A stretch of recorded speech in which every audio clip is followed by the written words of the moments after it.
To add reset the Gionee GN5001S, the first thing you have to do is to power off the device.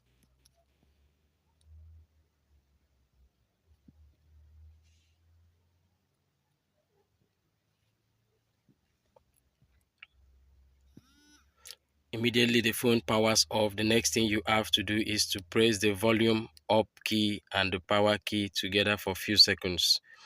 Hold them together until you see the recovery menu before you release the two keys. Yes, this is the recovery menu.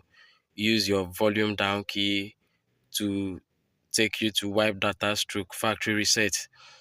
Use your power key to select wipe data stroke factory reset because it serves as your select key. The next thing is it will ask you to click on yes or no. Click on yes. The phone will start to add resets. Don't forget to subscribe to this channel after watching.